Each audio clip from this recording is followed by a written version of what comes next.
بانی مسجد کی تحقیق و جستجو، لگن اور ماہرین سے مشاورت نے انہیں ایک عجیب اور مضبوطی میں بے مثال مسئلے کی راہ سجائی۔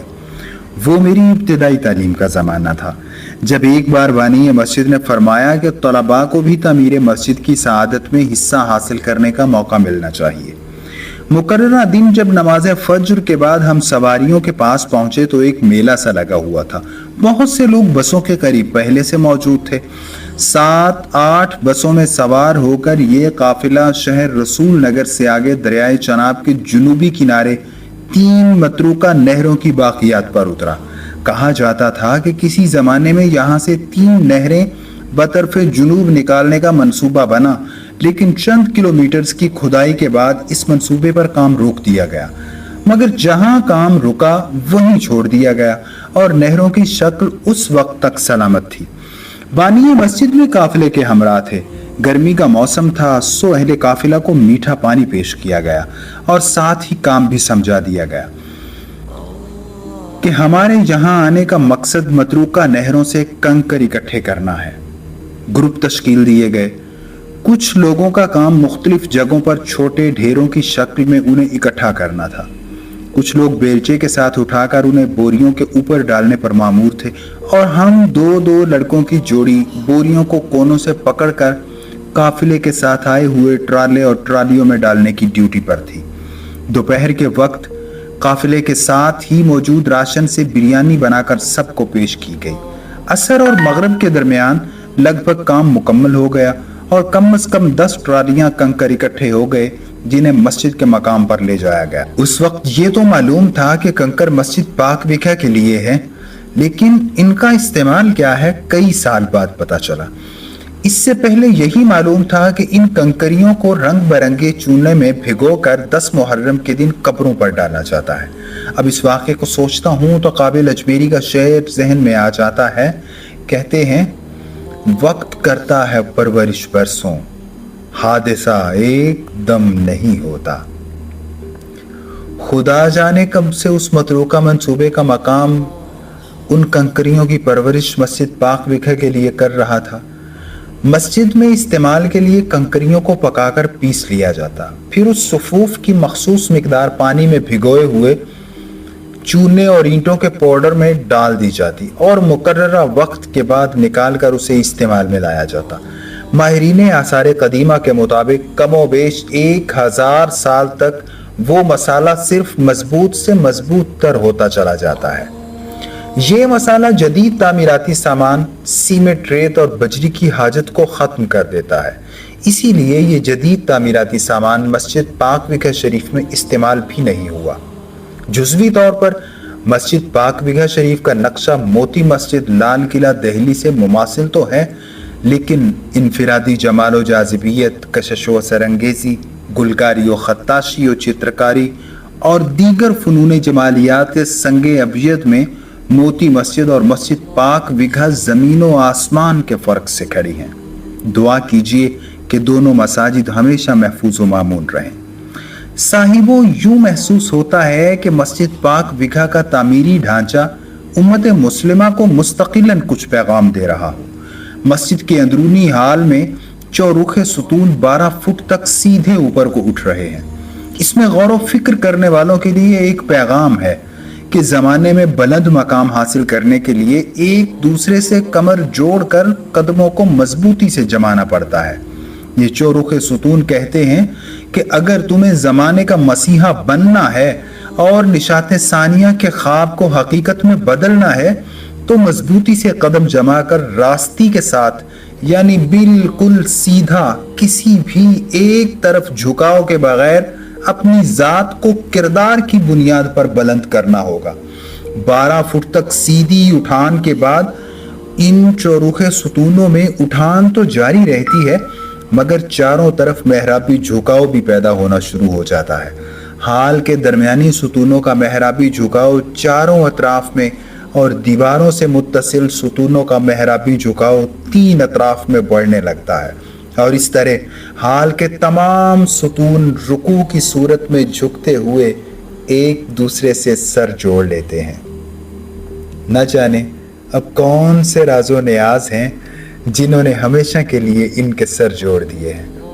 مسجد پاک فقہ کے ستونوں میں ایک خاص بلندی کے بعد محرابی جھکاؤ اور ایک دوسرے سے سر جوڑنا بھی اشاراتی زبان میں امت مسلمہ سے ایک خطاب ہے کہ جب تم مضبوط قدموں پر راست اٹھان کے حامل ہو جاؤ تو کہیں ایسا نہ ہو کہ تم تکبر کا شکار ہو جاؤ۔ اس لیے انکساری اختیار کرو اور اپنے رب کے حضور جھکے رہنے کو اپنا شعار بنا لو۔ ہاں ایک بات یاد رہے کہ کردار کی بلندی کم نہ ہو بلکہ اس میں اضافہ جاری رہے۔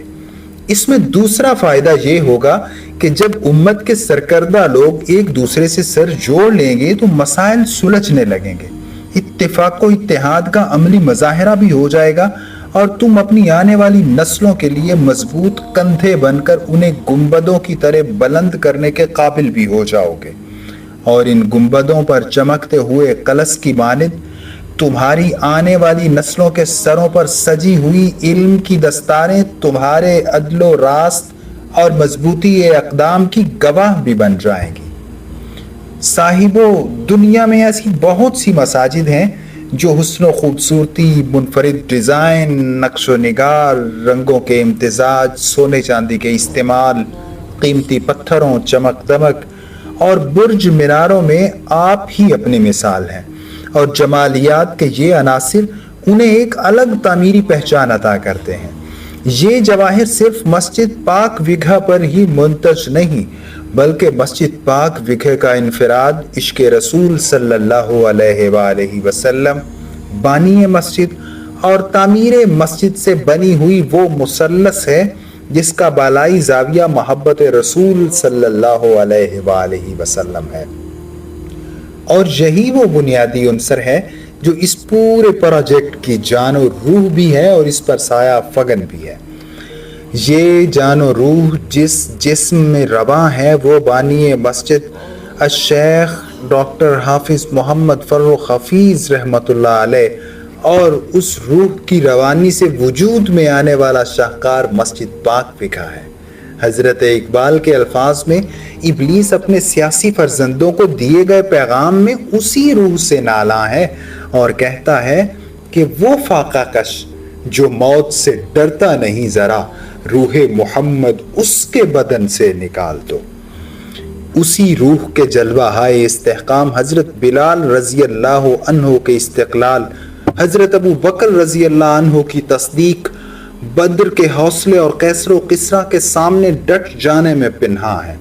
یہی روح عقبہ بن نافع اور طارق بن زیاد میں کار فرما تھی کہ اول الذکر نے بحر ظلمات میں گھوڑا ڈال دیا اور آخر الذکر نے کشتیاں جلا دی تھی، اور قلب مومن پہ جاگزین اسی روح کا خوف ہے جو آج بھی بے انتہا ترقی اور اقوام عالم کو اپنے خونی پنجے میں جکڑ لینے کے باوجود آل فرنگ کو راتوں میں کسی خواب پریشاں کی مانند خوف زدہ کر دیتا ہے، اور وہ چچنیا، بوسنیا، یمن اور شام پر چڑھ دوڑتے ہیں۔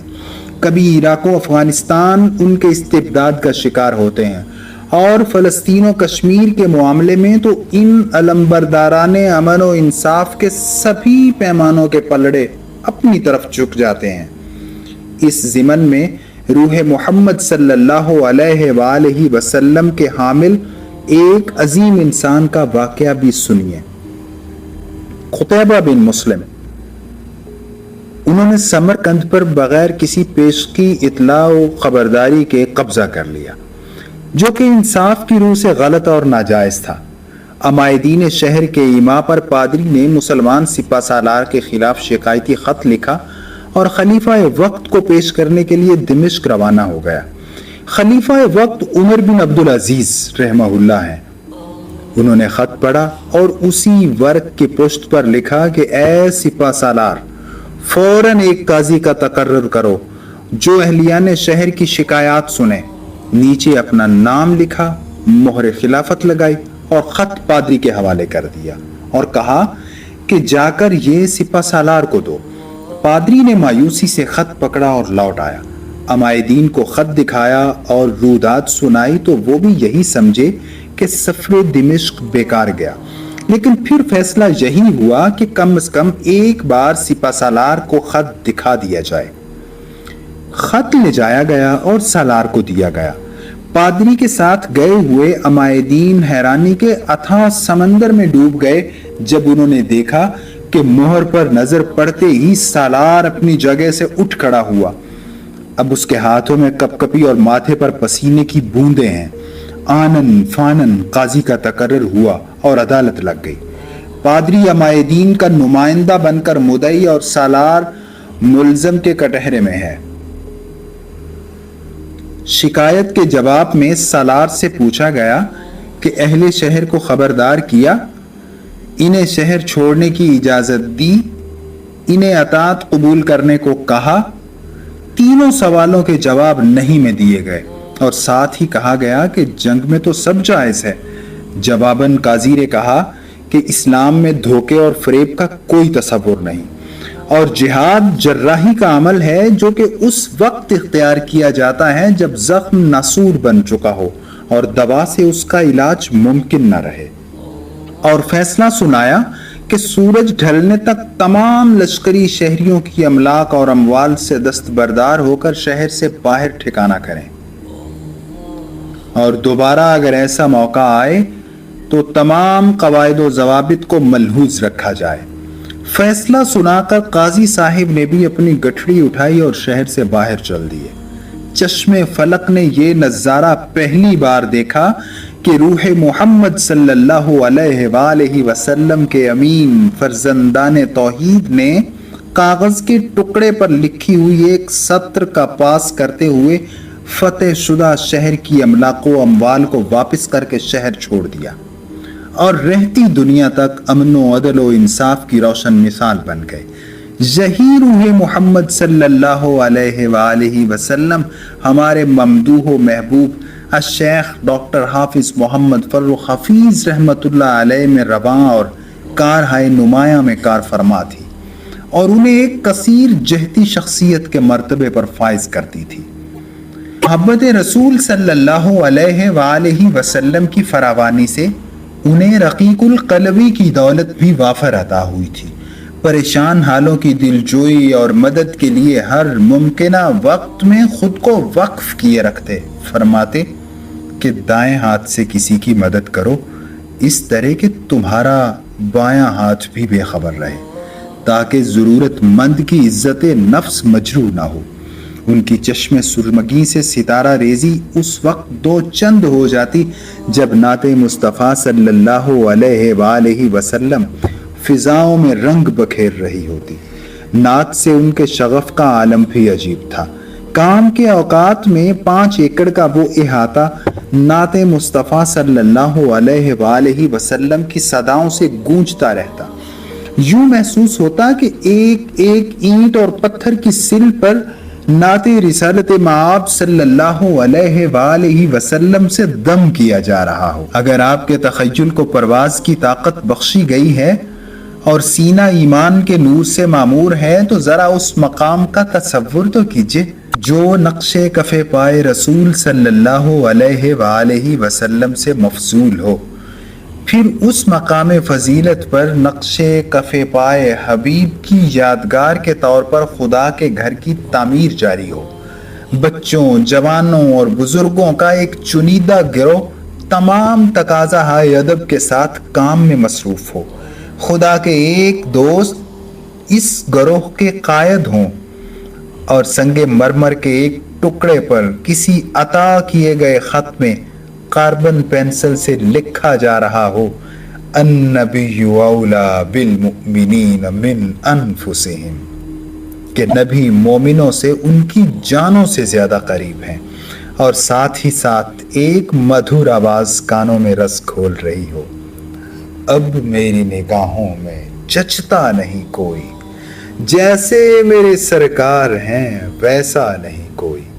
ایک اور دودھیا پتھر پر ابھارا جا رہا ہو لقد جاءکم رسول من انفسکم عزیز علیہ ما عنتم حریص علیکم بالمؤمنین رؤوف الرحیم، تمہارے پاس وہ رسول تشریف لے آئے جن کو تمہارا مشقت میں پڑنا بہت بھاری گزرتا ہے، وہ تمہاری بھلائی کے بہت چاہنے والے ہیں، مومنوں پر بہت مہربان رحمت فرمانے والے۔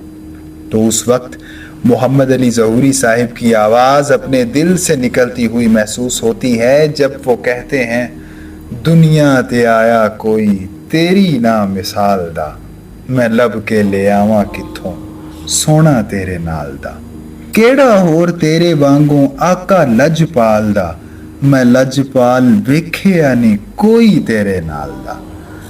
سنگ سفید کے ایک اور ٹکڑے کی پیاس بجھانے کے لیے آیا مقدسہ قندہ کی جا رہی ہے، وَاعْلَمُوا أَنَّ فِيكُمْ رَسُولُ اللَّهِ، اور جان لو کہ تم میں اللہ کے رسول تشریف فرما ہے اور نعت پیام دے رہی ہو، نگاہ رحمت اٹھی ہوئی ہے، وہ سب کی بگڑی بنا رہے ہیں۔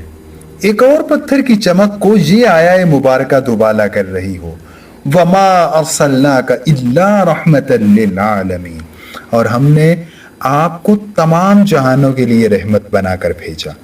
اور نعت کی شکل میں خالد حسنین خالد کی آواز میں مظفر وارسی کا ترلا جاری ہو، اپنی رحمت کے سمندر میں اتر جانے دے، بے ٹھکانہ ہوں ازل سے مجھے گھر جانے دے۔ اب ایک اور پتھر لایا جاتا ہے جس پر لکھا ہوا ہے، ما کان محمد ابا احد من رجالکم ولکن رسول اللہ وخاتم النبیین، کہ محمد تمہارے مردوں میں کسی کے باپ نہیں ہے لیکن اللہ کے رسول ہیں اور سب نبیوں کے آخر میں تشریف لانے والے ہیں۔ جو ہی پتھر پر کام شروع ہوتا ہے، امام عاشقاں تاجدار بریلی کے الفاظ کسی خوبصورت زباں پر رواں ہو جاتے ہیں، لم یاتی نذیرک فی نظر مثلے تو نشد پیدا جانا۔ تو کہیے ایسے ماحول کی کیفیت کیا ہوگی جس میں بندے کے ہاتھ آیات قرآنیہ پر مصروف کار ہوں، لب خاموش ہوں، نعت کے الفاظ جذبات میں ڈھل کر آیات سے ہم آہنگ ہو رہے ہوں۔ پیر نصیر الدین نصیر رحمہ اللہ کا ایک شعر پردہ ذہن پر دستک دے رہا ہے، فرماتے ہیں، مجال ہے جو کوئی لب ہلے سرے محفل، وہ ایک ایک کو آنکھیں دکھائے بیٹھے۔ ایسے پاکیزہ ماحول اور جذباتی لمحات میں محبت رسول صلی اللہ علیہ وآلہ وسلم بانی مسجد کے دست ہائے مبارک سے کئی رسوم خط میں منتقل ہو کر کارونگ، پالشنگ اور فکسنگ کرنے والوں کے قلوب و اذہان میں بسیرا کر لیتی، اور وہ لوگ جو مسجد کے کام میں شریک رہے، ان کا تعلق چاہے کسی بھی معاشرتی طبقے سے تھا، اور آج وہ دنیا میں جہاں بھی موجود ہوں، ان کی قربت میں یہ احساس ضرور پیدا ہوتا ہے کہ ان کے ابدان سے کچھ مثبت لہریں خارج ہو رہی ہیں۔ مسجد پاک وکھا کا ایک ایک پتھر اور اس پر کندہ شدہ نقش جہاں کاملیت فن کا مظہر ہے، وہیں بانی مسجد کے جذبات و احساسات کا ترجمان بھی ہے۔ کم و بیش 8 رسوم الخط اور طغرا جات وہاں جلوہ ریز ہیں، بعض مروجہ رسوم الخط میں یا ان سے قریب، اور بعض کو آرائشی رسم الخط اور طغرا جات کے زمرے میں شمار کیا جا سکتا ہے۔ مروجہ رسوم الخط اگر فنکار کی مہارت پر دلیل ہیں، تو طغرے اور آرائشی خط اس کی تخلیقی صلاحیتوں اور نت نئے زاویہ ہائے نظر کو تجسیم کرنے کے استعداد کا مظہر بن جاتے ہیں۔ ایک آرائشی خط میں فنکار کسی بھی مروجہ خط کے قواعد و ضوابط سے آزاد، مگر فن پارے کو جمالیاتی قدروں سے ہم آہنگ رکھنے کا پابند ہوتا ہے۔ اسی طرح طغرا جات میں نگاہ اولی ہمیں ستارہ، پتا، پھول، مربع، مخمس یا کوئی اور نقش دکھاتی ہے، جبکہ فنکار کی مہارت نے مختلف حروف، الفاظ، کلمات یا آیات کو مذکورہ شکلوں میں سے کسی ایک میں ڈھالا ہوتا ہے۔ مسجد کا تصور اسلام سے وابستہ ہے، اور محبت رسول صلی اللہ علیہ وآلہ وسلم اسلام کی روح ہے، اور جب یہ روح بانی مسجد میں کار فرما ہوئی تو ان کی فطری حصے جمالیات بھی اسی کے تابع ہو گئی، جس کی کرشمہ سازیاں آج ہم مسجد پاک وگھا میں دیکھ سکتے ہیں۔ مسجد کی دیواروں پر آیات کی کندہ کاری، چاہے وہ کسی مروجہ رسم الخط میں ہے، آرائشی خط میں ہے، خطاشیت طغرے کی شکل میں ہے، اس کے جمال و جاذب نظری پر تو کوئی حرف نہیں اٹھایا جا سکتا، بلکہ ایک انتہائی لطیف نقطہ کندہ کاری میں بانی مسجد کے اسلوب ادب کی غمازی کرتا ہوا محسوس ہوتا ہے کہ کسی بھی آیہ کریمہ میں جہاں لفظ اللہ آیا اسے دوسرے لفظوں سے بلند کر دیا، لفظ محمد یا نسبت محمدی صلی اللہ علیہ وآلہ وسلم والے الفاظ کو اللہ سے نیچے مگر باقی تمام الفاظ سے اوپر رکھا۔ سورہ یاسین شریف کو قرآن کا دل قرار دیا گیا ہے، اور دل کا مقام سر سے نیچے سینے کا ہوتا ہے۔ جب مسجد پاک وگھا میں قرآن کے دل سے پتھروں کو حیات عطا کی گئی تو گنبدوں کا بھی سینہ منتخب ہوا۔ قد جاءکم من اللہ نور وکتاب مبین۔ مغربی دیوار کی باہری طرف ڈھلتے ہوئے سورج کو یہ پیغام دے رہی ہے کہ اب ہمارے پاس اللہ کے حبیب کا نور اور ان کا لایا ہوا کلام الہی موجود ہے، سو تمہارے ڈوب جانے کا ڈر ہم سے دور ہو چکا ہے۔ صحن مسجد کے اندر شمالی اور جنوبی دیواروں میں محرابوں کے اوپر لگے ہوئے افقی پتھروں پر لکھا ہوا درود پاک متوجہ زائر کو اپنا محافظ اور سایہ فگن محسوس ہوتا ہے۔ تنویر نقوی نے کہا تھا، کسے یاد رکھوں، کسے بھول جاؤں، ارے کہاں تک سنو گے، کہاں تک سناؤں۔ صاحبو، ابھی تک کے مطالعے سے یہ بات واضح ہے کہ مسجد پاک وگھا دنیا اسلام کا روشن چہرہ، تاریخ کا نیر تاباں اور حبیب خدا صلی اللہ علیہ وآلہ وسلم کے اس عاشق زار کی داستان آرزو ہے جو اپنے صبح و مساء محبوب کبریا علیہ التحیت والثناء کے لیے وقف کر چکا تھا، اور تاریخ جسے شیخ ڈاکٹر حافظ محمد فرخ حفیظ رحمت اللہ علیہ کے نام سے جانتی ہے، اور جس کی زندگی کے ہر گوشے میں عزم و ہمت، مستقل مزاجی، عملیت پسندی اور تخلیقیت جیسے اوصاف حب دین اور عشق رسول صلی اللہ علیہ وآلہ وسلم کے دائرے میں کار فرما نظر آتے ہیں۔ آئیے اس مرد درویش کی ایک جھلک اور دیکھتے ہیں۔ مسجد کی تعمیر زور و شور سے جاری ہے۔ بانی مسجد اور ان کے رفقا اپنی پوری جند جان کے ساتھ کام کیے جا رہے ہیں۔ بانی مسجد کے آنسو، ڈھلکی ہوئی پتیاں، مسکراہٹیں، کھلے ہوئے پھول، آرزویں، ادکھلی کلیاں، جذبات شکر، حضوری پتوں، عقائد، آیات قرآنیہ، عقیدت، اشعار نعت اور حاضری و حضوری درود و سلام میں ڈھل کر سفید پتھروں کو موم کی طرح پگھلائے جا رہی ہے۔ مسجد کا مرکزی حال، محراب و گنبد، برج مینارے، شمالی و جنوبی دیواریں اور محرابی حجرے مکمل ہو چکے ہیں، حتیٰ کہ داخلی دروازہ بھی قد آدم کو پہنچ چکا ہے۔ بس داخلی دروازے سے پہلے سیڑھیوں، چپوترے کے اطرافی حصوں اور صحن میں مسلح لگانے کا کام باقی ہے۔ گنبدوں پر طلس بھی لگ چکے ہیں، اور اب وہ دور دور تک اپنی چمک دمک اور جگمگاہٹ سے لوگوں کو متوجہ کر لیتے ہیں۔ تاریخ کا سفر جاری ہے۔